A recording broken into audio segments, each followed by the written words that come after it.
think distribution. Think about distribution. Think about who also speaks to my audience and how could I potentially partner with them? How can I find a win-win-win solution for the potential customers, the partner, and myself? Distribution is the shortcut to business growth. For us at Speak on Podcast, we really didn't do too much marketing at all, but we focused on distribution, which got us our early customers and still several customers a month at the moment through these partners that we established. It's a long game, but distribution is your shortcut.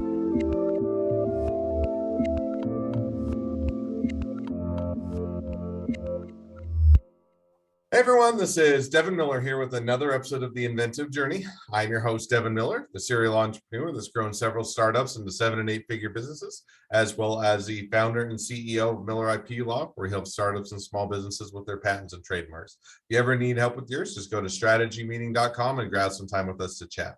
Now, today we have another fun expert episode with Mark Colgan. And hopefully I pronounced the name mostly right. But just as a quick introduction, we're going to talk a lot about kind of B2B or business to business marketing and sales. And that includes how to understand your customers, taking a sales development approach, which is or can be using outbound sales and whatnot, how to use LinkedIn for sales, which if anybody knows me, I love LinkedIn. When is the right time to build awareness for your brand, and doing that with a podcast, maybe a little bit of marketing automations and what that might mean and how you might interweave that in. Using user onboarding software might be another discussion. So a lot of things as to how to take care of your customers and how to build your build awareness and build sales and marketing. So with that much as an introduction, welcome on the podcast, Mark. Hey, Devin, thanks so much for inviting me. Really looking forward to being here. Absolutely. So now, before we dive into the area of expertise and the topic at hand, maybe just give the introduction to yourself. Let the audience know a little bit about yourself, why you know what you're talking about, and why you're the expert. Sure. Okay. So yeah, as you've heard from Devin's intro, there's quite a few different topics to cover. So to give some explanation about that, so my name is Mark Colgan. I'm from the UK originally, but I live now in Lisbon, Portugal. So I've been digital nomading for the last 4 or 5 years. But I started my career in recruitment, which is a combination of matching people for their jobs and then also the sales and business development side of things as well. After 4 or 5 years in recruitment, I moved into marketing. And Devin, this was back when there wasn't such a thing as digital marketers. So it was very easy for me to position myself after reading the Dummy's Guide to Internet Marketing and pimp my site for SEO. I worked with B2B technology companies and a lot of software companies. And I worked in a marketing and revenue leadership role. I then took a year sabbatical, went traveling around the world, realized I didn't save enough money for retirement, so I had to go back to work, where I consulted as a MarTech consultant, so building out marketing automations and CRMs for B2B SaaS companies, which leads me closer to where I am today. I then ran a 100-person remote company, went in and turned that round, fixed a lot of the processes and optimized them. And then June 2020, built my agency alongside my business partner, which is called Speak on Podcast, where we've grown over the last 18 months from 0 people to almost 20 and just approaching our first 6-figure month. Awesome. Well, that's definitely exciting. It sounds like a lot of progress and a lot of experience to back that up. So now with that is, kind of that intro in hand, or diving into some of the topics at hand, and a lot of fun ones, at least for me, that sound like they're definitely useful ones, which I think the first one to start off with is kind of probably a basic one, but oftentimes one that people struggle with, and people or businesses maybe don't or fully grasp, even if they think they do, or they have no idea where to start with, which is kind of how to understand your customer, or kind of how to understand who is even your customer, because that seems like on a foundational level, you almost have to or get an idea of your customer before you're able to actually go in and do the work for them, or market it to them and sell it to them. Because if you're selling it to the wrong person, to the wrong individual, you're not going to make that connection. So maybe give us an insight as to how do you better understand your customer. Sure. So if you're just starting out and you haven't got a product or service just yet, then it really does have to start out with a hypothesis of who do I think would find this valuable and who would be willing to pay for it. But the quickest way to find that out is actually have conversations with those people. And I think a lot of startup founders, especially the more technical minded ones, skip that part, go straight into building the product, and then they try and sell it. So really, when it comes to understanding who your customers are, there's 2 things to think about. Who are the ideal customer profiles? So that really talks about the companies, the types of companies you want to sell to. And then who are the buyer personas? And those are the individuals within the companies. Now, there's a lot of confusion in the market about an ICP, which is ideal customer profile or buyer persona, but I really like to treat them separately.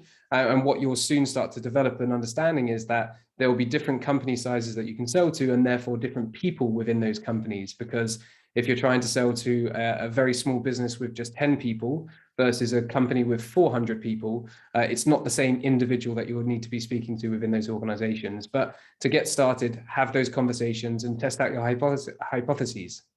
Now, one kind of question to that, or kind of follow up, because I think this is an area where people and businesses can struggle, in the sense that a lot of times when you start out, you might have an idea of your customer, or you might have an inclination. Obviously, you built a product or a service. You're saying, hey, somebody's going to want, hopefully you've thought about somebody's going to want to pay me for this or buy it, and who that might be. But on the other hand, you also might say, hey, we've got several different customers or different clients that may all be good. I'll give you an example. So one of the businesses I did when I was starting out, or while I was doing MBA school, one of the first startup I did was with a wearable hydration monitor. And it could have been everything from, our ideal customer, or a customer we could approach could have been collegiate. It could have been, sports and athletes. It could have been weekend warriors. So it's a more of a consumer base. It could have been military, because military needs to monitor for soldiers. It could have been for the elderly population with urinary tract infections. So there was a list of, quite a few that we could have been, would have been a customer that potentially would have needed our product. And so how do you go about understanding who, whittling that down, or, and I get that's different for every company, and it's, and is certainly a bit variable, but how do you kind of go about starting to whittle that down or get a better understanding? Is it just scattershot, try to sell to everybody and see what sticks, or should you narrow it down, or kind of how do you start to delineate that?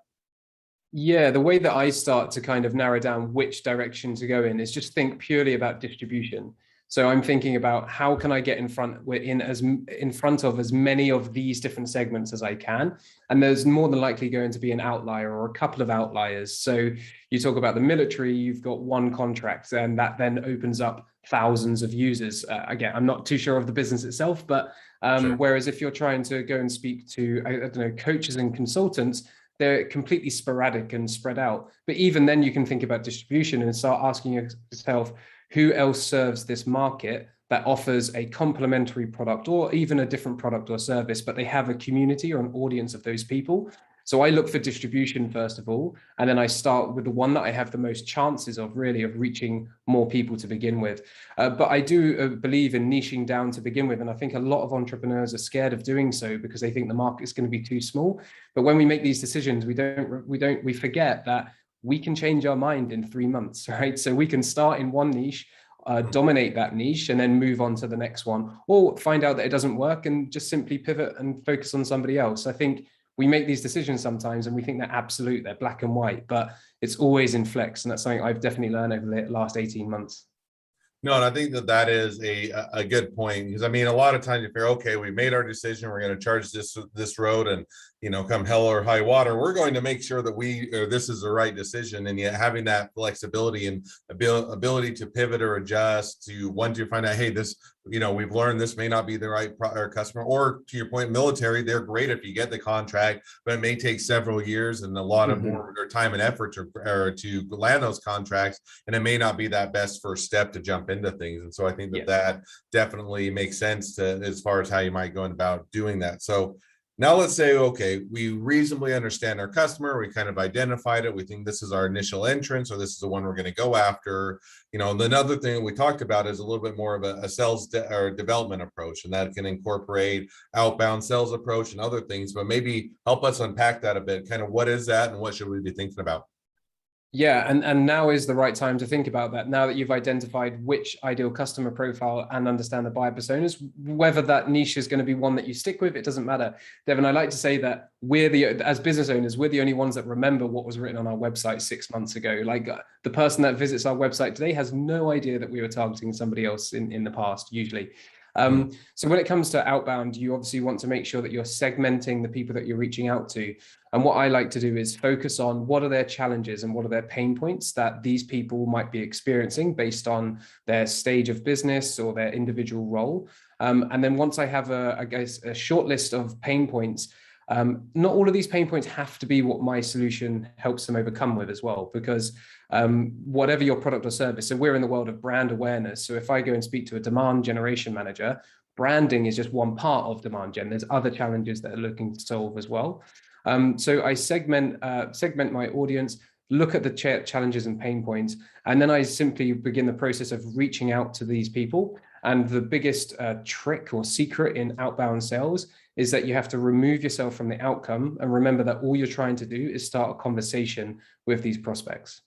No, and I think that, I think that definitely makes sense. Now, one of the questions I'll ask, and it's not necessarily one we chatted about a bit before, but you say now you're doing okay. I've decided I'm going to do outbound sales. This goes into whether it's LinkedIn or other ones. How do you decide the channel? And because a lot of times when you normally or traditionally, probably a bit back or dating me, you think outbound sales are going to be, hey, I'm going to cold call a whole bunch of people. We'll have a sales room and everybody will be on the phone and it'll be a game of numbers. And if we have enough calls, that we'll land some cold calls that will then be warm leads. And then from warm leads, we'll develop them. We'll continue to call them and bug them. And eventually some of them will convert. And so it's really just a numbers game. So you hire as many people at as low a salary as you can to make as much or many calls as you can. Now, is that the correct outlook? And I have my guess, but outbound sales, or kind of what is outbound sales, or how do you start to develop that approach? Yeah, sure. So I like to say you want to be fishing where the fish are. So every market that you're selling to, every prospect or group of prospects that you're selling to are going to be in different places. If you're trying to reach the salespeople, marketers, HR, then LinkedIn is going to be a great place. If it's people that aren't potentially on LinkedIn, then there might be other communities or other places where they spend time online. And that's what really your research when you're doing your buyer persona work really helps you understand. For me, not for me, but for many businesses, the most successful approach to outbound is to have a multi-channel, omni-channel approach to it, which is a combination of phone, email, LinkedIn, other social platforms as well. And one tactic or channel that I'm seeing used more effectively recently is communities as well. So Slack. There's thousands of communities in Slack, which might only have 800 or 900 people in there. But if it's the HR leadership community, then there's going to be 800 HR leaders in there as well. So do your best to get into those communities and deliver value before you ask anything in return. No, and I think that finding the value, finding how you can do it, and taking that, that, as you said, finding where the fish are definitely makes sense. Now, we'll transition a bit from there into one of the platforms I love, or at least, and I think it is depending on your business, but it's LinkedIn, because LinkedIn, it seems like it gives you the ability to reach out, connect with, or network with people that otherwise you'd probably have a difficult time or connecting with. And now I've seen, and as an example, if you're looking to get in touch with the CEO of a company, or, a founder, co-founder, something of that nature, or marketing or sales or something of that, somebody, a leader in the company, if you're to call them up or just try and, cold email them, it's going to be fairly difficult because they are hounded and or they have safeguards in place. A lot of times it seems like people, to a degree, let down that. Now it may be shifting, but at least for now, let down their guard a bit on LinkedIn, and are a bit more open to connect or communicate or otherwise directly connect with you. So what are the things that you should be thinking about as far as if you should use LinkedIn, and what are kind of the successful ways that you can use LinkedIn, and what are the things that you should avoid trying to do on LinkedIn? Yeah, so first of all, you want to understand if LinkedIn is that right channel for you. Those job titles you mentioned, CEO, founder, HR, sales, marketing, facilities, accountants, that there are so many people on there. So you could first of all have a look at the categories within LinkedIn, because you'll see which industries are on there as well. And you don't need the LinkedIn Sales Navigator for this. You can use the free version of LinkedIn. And if we're very early stage, all I'd be looking for is to find a list of 1,000. It's a good place to start. If you do effective outbound to 1,000 people, you will get results. So if LinkedIn is the channel that you want to focus on, then there's 2 steps to this. The first is inbound. The second is outbound. Just covering inbound really quickly, you just want to make sure that your profile speaks in the language of your prospects and it communicates the value that you can add and offer, and that your service or product can deliver for them. You want to make sure it's optimized with clear call to actions throughout. And don't talk about yourself too much, talk about the results you can get for your customers. A lot of businesses make the mistake of making themselves the hero when really your customer is the hero and you're the guide in their journey. So having a complete profile with an image, a header profile, a good headline, an about, and a bio, and you can add some rich media in there as well, like images and videos, is the first place to start. Then once that's all done and ready, then you can start doing outbound. You can start reaching out to those people that you saw in the list in the search result. The best way that I believe is what is working for me and a lot of the other companies I'm working with at the moment, depending on who you're reaching out to, but I send a connection request without a message. And then once that person follows me in batches, I do this manually. You can use automation, but at your own risk. I do mine manually. So what I'll do is every other day, I'll have a look at who's accepted my connection request, and then I'll send them a message. And my message is a give. It's not asking for anything in return.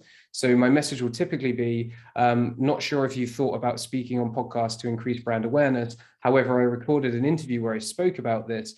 Let me know if you'd like to send it. Let me know if you'd like me to send over the link. It could be a strategy for you to think about for 2022.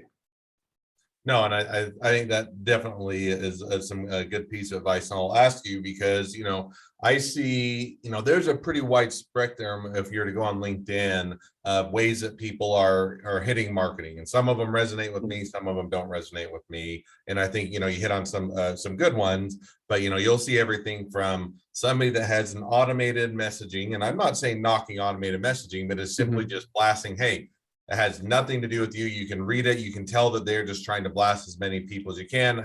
Most of the time it's services you really don't need. And it's incredibly long. And, it's like 3 pages of text and videos and stuff. And it seems like that is in my mind, a bad way to reach out, or a less effective way to reach out. And so it seems like, one personal touch, if you can do it, is the best way. And even if it's a non-personal touch, you make it something where you're offering them value and making it simple to the point and not wasting people time is the best approach. Is that right? Or how should you balance that message? Yeah, I like to always say, don't burn your bridges. So Chet Holmes wrote in The Ultimate Sales Machine back in 2007 that only 3% of your market, only 3% of any market is actively buying, and 7% might be open to it. So 90% of people in your market aren't looking for a solution right now, or they don't understand that they need a solution. So if you just go and blast with a really impersonal message, which is clearly automated, you're not including their first name, or if you are including their first name and they've got an emoji before that name, that's scraping into the automation tool as well. It's not going to do your reputation any good. The amount of deals and customers that I've made that I originally reached out to several months ago when the timing wasn't right, but I stayed top of mind as much as I could. So when they were ready to buy, when they did have a problem that they knew that I could help them overcome, they would then reach out to me. So never burn your bridges. And if you've got a small addressable market that you're starting off with, it's really important not to burn through them all. No, I think that definitely makes sense. Now, one of the other tactics I've seen, and you'll have to give me your opinion on how it works, is you'll say, okay, in order to increase the number of connections I have, you can have, and I know I'm sure LinkedIn doesn't like it, but there's certainly services out there we can automatically reach out to someone. And I've seen everything from a really crappy message of, hey, I'd like to expand my network or connect with you, to something that's a bit more personal. And sometimes, the ones that look like they're automated, I'm usually one where if somebody's reaching out, most of the time I'll probably accept, just because I don't see the harm. On the other hand, I know there are other people that are much more judicious about accepting it. But should you be doing a one-on-one, only connecting with the people that you directly have a reason to reach out with? Or if you're saying, okay, I only have a few hundred people in my network, it's going to be hard to really leverage that, and I want to increase that, but I don't make hundreds of connections with, or personal connections with people a month. How do you kind of go about expanding that network while not alienating them? Yeah, so if you've only got a small kind of addressable market, so take the example of looking for partners for your business. There's going to be a shorter list of partners that you want to reach out with. So definitely don't automate that. Make sure that you're doing a very high touch and personalized, because really, realistically, there's probably about 100 partners that I would really want to partner with. So I can afford to take the time to really reach out and personalize my outreach. And I'm also thinking, what's in it for them? I'm always thinking what's in it for them, because that's what they're thinking. What's in it for me? Why would I want to connect with this person? When you've got a larger volume of people that you can reach out to, you can automate it. But what I found, Devin, is whether I add a personalized message or not, and I've tried lots of different variations versus just sending a connection request, I get about the same amount of reply, of accepts. So, but the time it takes for me to put that personalized message in versus just hitting the connect button 20 times a day, it doesn't pay off. And then what you can always do when people don't accept your connection request, you can withdraw that. And I believe the number now is around 60 or 90 days. Don't quote me on the exact number, but you can connect with them as well. So take those people that didn't accept your blank connection request and then try adding a personalized message. Another thing to do as well, and the previous company that I ran, Devin, was a lead research and data enrichment. So we did this sort of work for people. Have a look at the person's profile page that you're reaching out to. If they haven't got a photo, they've got a skeleton kind of CV on there and they haven't updated or posted recently, then maybe LinkedIn isn't the best channel to reach this particular prospect, even though it could be a qualified lead for your business. No, I think that definitely makes sense. And I think that sounds like the takeaways, and one is the conversion of just clicking connect and going through versus doing that personalized message. Maybe you start out with clicking connect because it's almost, the acceptance rates is similar, but either way, it almost sounds like having a plan for what you do after they connect, or how you nurture that lead is also that important. And if they don't connect, maybe there's a reason, or you update it with a personal touch afterwards. But in other words, having that plan in place as to how you actually make those connections and follow up definitely makes sense. One other, now switching, kind of going along with that, but switching gears slightly. One of the other things that we talked about, and it's a topic that I could go on for a much longer time than I think anybody would want to talk about, but which I think is has a lot of good potential and a lot of ways that you can do it well. And it also has a lot of ways that can be done crappily, if that's a word, is marketing automation, in the sense that I think marketing automation. So a lot of my companies that I have, we have a great automation machine. We're always tweaking it. We're always adjusting it.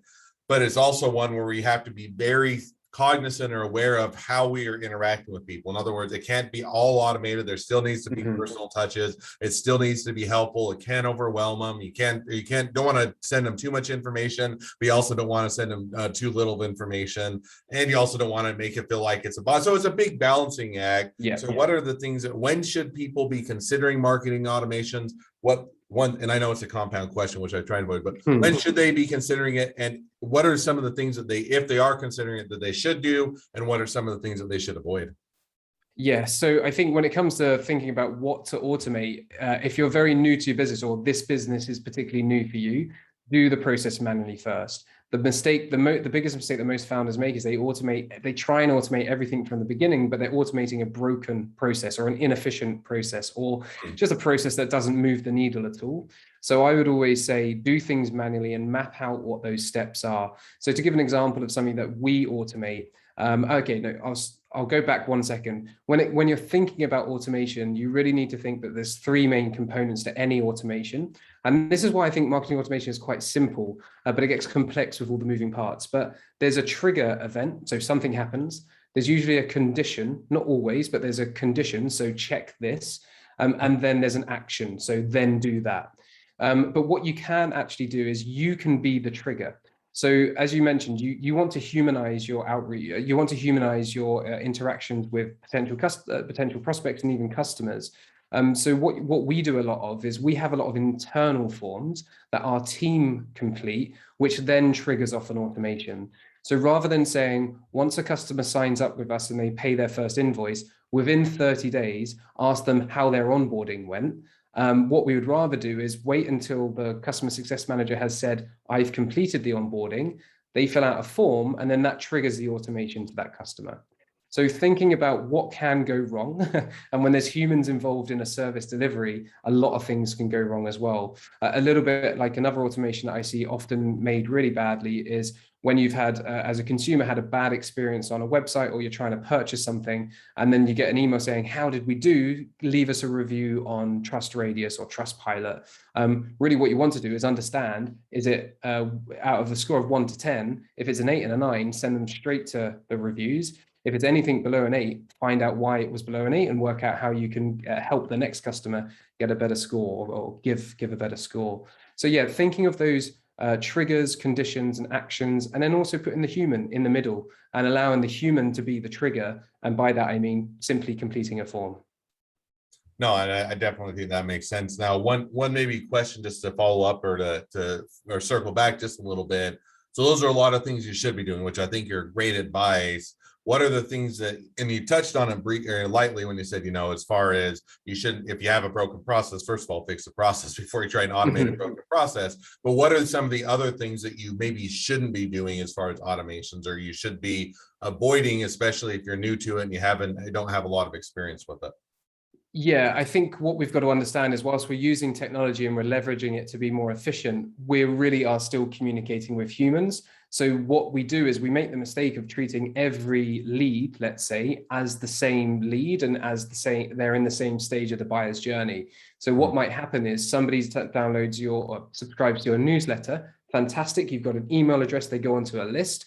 And then what the mistake would be is to then send them an email to encourage them to book a call, a sales call, or book a demo, because that might not be where they're at the moment. So that's where you'd want to kind of start to segment the people that you have to understand where they are in their own buyer's journey. So I think the biggest mistake is just treating everybody as equal when we're all individual, unique human beings who are at different stages when we come and approach a company.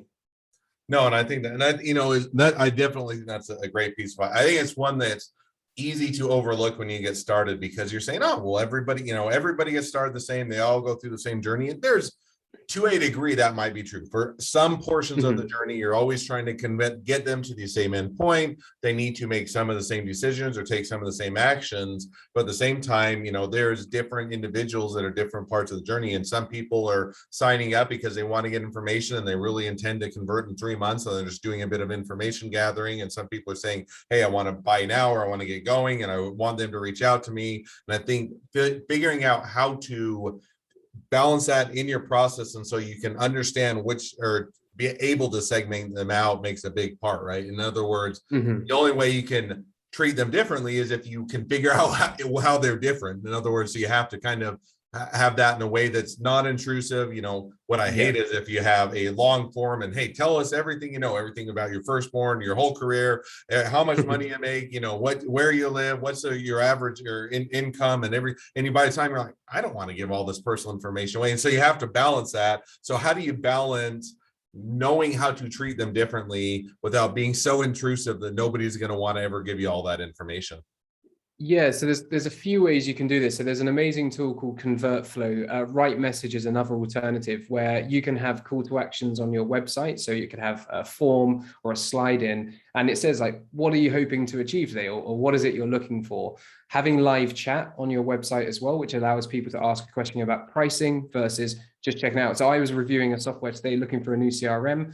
I went straight to the support and I said, how does the pricing work? Because I want to have 2 seats, but it's really me. I'm using one domain for outreach and the other domain is me, but it's still me logging in. So do I have to buy 2 licenses or 1?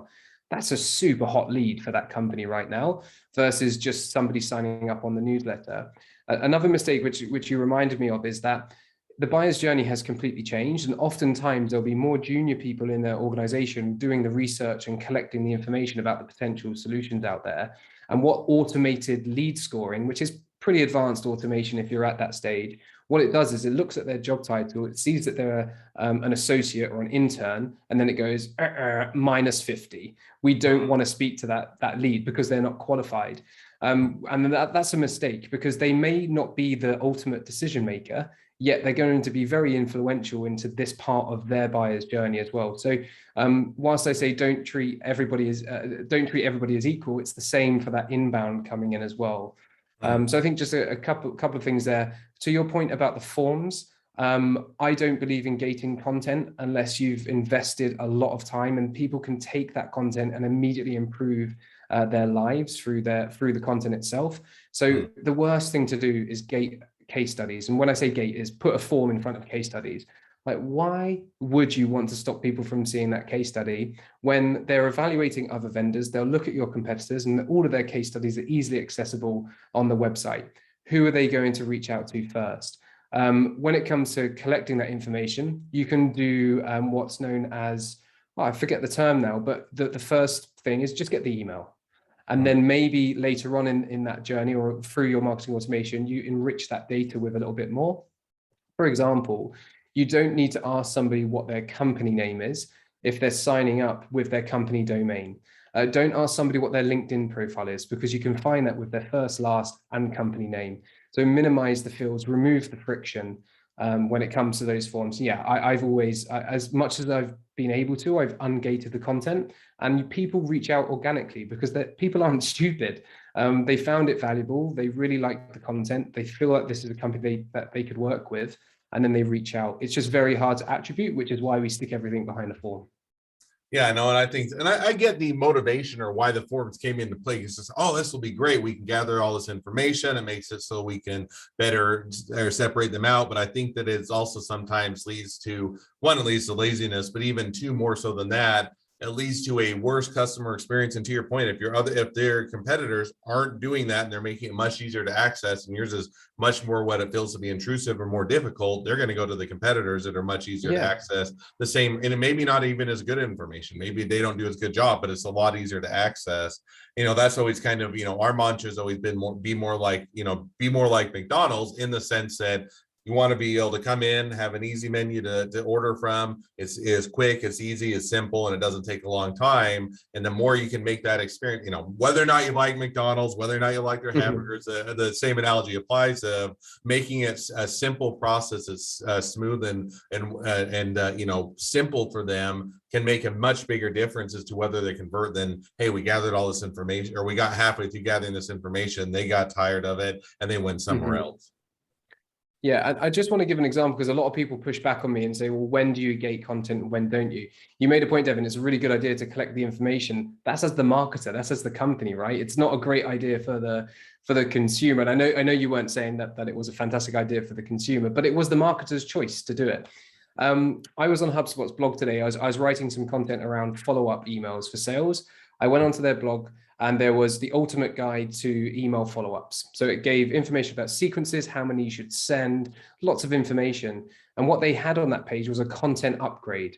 And that was, get these 25 templates. So I've consumed content, it's good, I want more. And now they're dangling 25 email templates that I could literally just copy and paste if I wanted to. That's a good time to put in a content upgrade, ask people for their details. The mistake that they made, though, is you don't get the content via email, so you can just put in the fake name, fake email address, and you get redirected to the page where the download is as well. So whenever I have gated content, I've never allowed access to it on the thank you page. I've always sent it via email, because then people actually sign up. No, and I think that's good. That's an interesting one to kind of say, hey, when maybe you start out by offering that similar content to your competitors for free, but then you say, now for additional things that are of higher value, once you kind of hook them, and not in a bad way, but you give them their valuable content, then you're slowly saying, okay, now as we continue to develop this relationship, as we're continuing to give you more content, maybe it's for free or whatnot, now it's one where we can slowly migrate and collect that information to further delineate them out, because it also shows they're much higher intent if they continue to want to, or they enjoy the original content you gave away without any gating of it, and then you slowly or continue to provide that. So I think that definitely makes sense. Perfect. Well, we could, I'm sure, go on for a much longer period of time. We'd have a great conversation. The audience would probably say, okay, enough of marketing. I've got it. I've got too many things already. I'm already overwhelmed and I don't know how to do all that I need to. So with that, we'll transition to the last question that I always ask it, which is, so we talked about a whole, several different topics, a lot of different areas, a lot of things that people should consider and they could do. And yet, most of the time you listen to these and you walk away saying, well, I can't do it all and I'm overwhelmed and I'll just go back to what I'm comfortable and used to. So we don't want people to do that. So with that, if people were to kind of have just one thing that they could get started, one takeaway that they really should get going on today that would have an impact on the business, what would that one thing be? Yeah, so no pressure, but I think distribution. Think about distribution. Think about who also speaks to my audience and how could I potentially partner with them? How can I find a win-win-win solution for the potential customers, the partner, and myself? Distribution is the shortcut to business growth. For us at Speak on Podcast, we really didn't do too much marketing at all, but we focused on distribution, which got us our early customers and still several customers a month at the moment through these partners that we established. It's a long game, but distribution is your shortcut. No, and I think that's a great takeaway. And if you only get started on one thing, that would be a great one to get started with. So, well, now as we wrap up, if people want to reach out to you, they want to be a customer, they want to be a client, they want to be an employee, they want to be an investor, they want to be your next best friend, any or all of the above, what's the best way to reach out to you, contact you, find out more? Sure. So the best place to find me is probably LinkedIn. So you can search for Mark Colgan, that's Colgan. And if you're interested in podcasts in general, we help companies get interviewed on podcasts, but I also love the topic of podcasts. So whether it wants to advertise, start your own, or speak on others, more than happy to speak to you via speakonpodcast.com. All right. Well, sounds like a wealth of knowledge, a wealth of experience, and definitely encourage people to reach out and contact you. Because there's definitely a lot of advantage and things to leverage there. So, well, thank you again for coming on the podcast. It's been a pleasure. Now, for all of you that are listeners, if you have your own expertise to share or you want to share your journey, feel free to go to inventiveguest.com, apply to be on the show. A couple more things: make sure to listen, make sure to subscribe, make sure to share, because we want to make sure everybody finds out about our awesome episodes. And last but not least, you need any help with patents or trademarks or anything else with your business, just go to strategymeeting.com, grab some time with us to chat, and we're always here to help. Thank you again, Mark, for coming on the podcast, and wish the next leg of your journey even better than the last. Cheers, Devin. It's been great being here. Thank you so much.